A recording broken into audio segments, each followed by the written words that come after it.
ব্রাহ্মণবাড়িয়া জেলার ভিতরে কিন্তু বিখ্যাত নলি ও হালিম পাওয়া যায়। সেটা হচ্ছে আমাদের নবীনগর উপজেলা ঐতিহাসিক শিবপুর বাজারে সেই মামা বাইগনা শাহী হালিম। আজকের এই ভিডিওতে সবকিছু তুলে ধরবো, তো ভিডিওটা না টেনে সম্পূর্ণ ভিডিওটা দেখবেন। আসসালামু আলাইকুম, সবার কি অবস্থা, কেমন আছেন? আশা করি আলহামদুলিল্লাহ সবাই ভালো আছেন। তো আপনারা তো আলহামদুলিল্লাহ আমি ভালো আছি। তো আজকে চলে আসছি ব্রাহ্মণবাড়িয়া জেলা নবীনগর উপজেলা শিবপুর বাজারে সেই মামা বাইগনা শাহী হালিম খাওয়ার জন্য। আমাদের সাথে মজাদার স্পেশাল নলি খাওয়ার জন্য আসছে কুমিল্লার থেকে কন্টেন্ট ক্রিয়েটর রনি ভাই, তামিম ভাই এবং বাহারুল, অনেকেই ছিলেন। নবীনগর উপজেলার মধ্যে কিন্তু শিবপুর হচ্ছে ঐতিহ্যবাহী বাজার। এই ঐতিহ্যবাহী বাজারের মধ্যে কিন্তু ঐতিহ্যবাহী হালিম এবং নলি রয়েছে মামা বাইগনা শাহী হালিমের দোকানে। তো এই দোকানের মধ্যে প্রত্যেক দিনই অনেক দূর দূরান্ত থেকে অনেক মানুষ আসে। তো আসার কারণ হচ্ছে যে সেটা একটা জিনিস ভালো হইলে অনেক মানুষ দূর দূরান্ত থেকে আসে খাওয়ার জন্য। দোকানটা দেখতে সাধারণ হইতে পারে কিন্তু মাশাআল্লাহ এত বেচা কিনে এত টেস্ট হালিম এবং নলি বানায়, যা আফজাল ভাইয়ের হাতের এত জাদু আছে। তো বলার বাইরে কি বলবো, আর আমরা কিছুদিন পরে চলে আসি খাওয়ার জন্য। হালিমটা কেমন?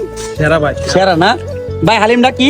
আরে হালিমের লেভেল 150% লেভেল হাই, এক কথা আছে লেভেল বর্তমানে স্টেপ যেমন লেভেল হাই, এই হালিমটা আসলে একদম লেভেল হাই। তো দেরি না করে চলে আসুন নবীনগর উপজেলার মধ্যে শিবপুরে সেই মামা বাইগনা শাহী হালিম খাওয়ার জন্য। এই হালিমের সাথে কত ধরনের মশলা দেয় এবং 20 টাকার রুটির সাথে খাইলে এত টেস্ট লাগে তো বলার ভাই। কুমিল্লার কন্টেন্ট ক্রিয়েটর রনি ভাই এবং বাহারুল, তামিম ভাই এরা ভিডিও করতেছে, এরা প্রশংসা করতেছে। কুমিল্লার মধ্যে অনেক জায়গায় হালিম আইছি কিন্তু নবীনগর থানার মধ্যে শিবপুরের সেই মামা বাইগনা শাহী হালিম যে এত টেস্ট, তো আমি আজকে আসার পরে বুঝতে পারছি। তো দেরি না করে আপনারা চলে আসুন শিবপুরের সেই ভাইরাল মামা বাইগনা শাহী হালিম স্পেশাল নলি খাওয়ার জন্য। ঠিকানাটা আপনাদেরকে আবারও বলে দিচ্ছি, ব্রাহ্মণবাড়িয়া জেলা নবীনগর উপজেলা শিবপুর বাজারের রাস্তার উত্তর পাশে সেই ভাইরাল মামা বাইগনা শাহী হালিমের দোকানটা। সকল ধরনের ভিডিও পেতে হইলে অবশ্যই আমাদের রিলেটেড ফেসবুক পেজ থেকে সবাই ফলো করবেন।